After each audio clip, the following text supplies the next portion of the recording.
Venerable Sister, in the Middle Length Discourses, number 3, the Buddha commends one of two monks who, upon arriving late for a meal, abstained from eating his leftovers. Instead, he chose to go without food, following the Buddha's counsel to prioritize inheriting the Dhamma over material possessions. And the Buddha stated that this contented approach would ultimately benefit that monk in the long run. But why and how does having fewer wishes aid in understanding the Dhamma? It's basically aligning your way of living with the correct understanding of the nature of things, which is the Dhamma. Understanding the Dhamma, you can't really do it from just a purely theoretical point of view.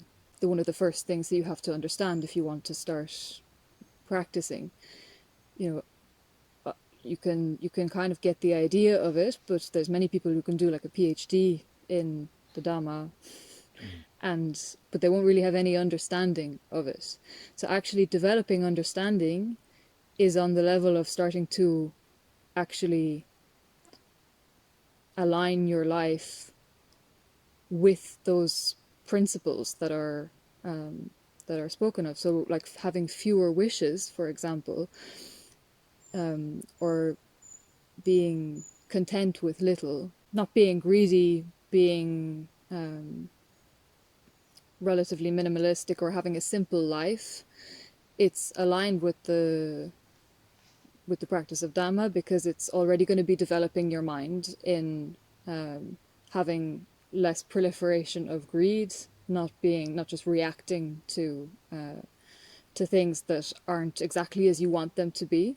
So like in this case, for example, that monk, he could quite well have felt justified in saying, oh, well, I'd missed my lunch and I was, and I'm hungry and now somebody's offering me food. But he actually chose to prioritize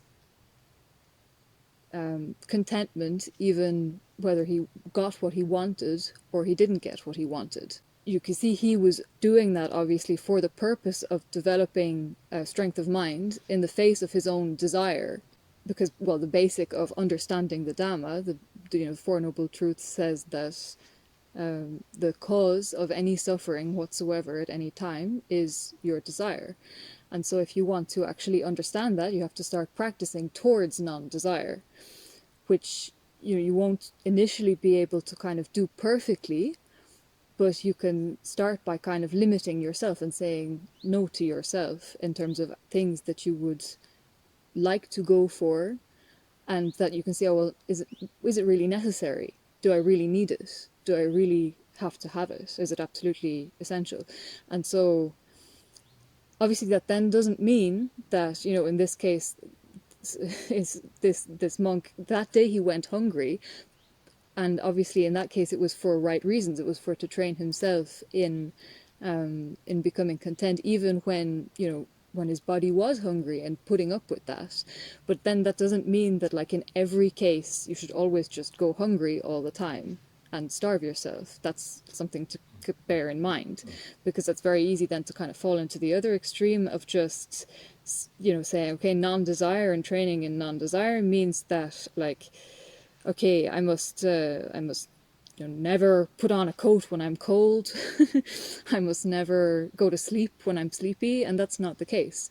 So, like, it kind of depends why you're doing it, and what you can sort of discern are the correct reasons. And in this case, that monk, obviously, you can kind of lean a bit towards the side of more asceticism, because that will be still a bit safer than leaning towards the side of just letting yourself do whatever you want. But at the same time, you have to be discerning that middle ground, which is the middle way. And that comes down again to basically starting to understand the Four Noble Truths. So aligning yourselves with those Four Noble Truths, the middle way being the path, or the way to actually free yourself from suffering through uprooting the desire that is maintaining that suffering. You need to be kind of to training yourself in seeing where that desire is, because you're not necessarily seeing it right from the beginning. It's not really something you can just kind of get the idea of on a theoretical level, because actually if you are understanding it fully, if you're like, to understand it properly is to be free from it. That's what getting the right view means. So it's something you have to like gradually train yourself towards and start aligning your lifestyle with.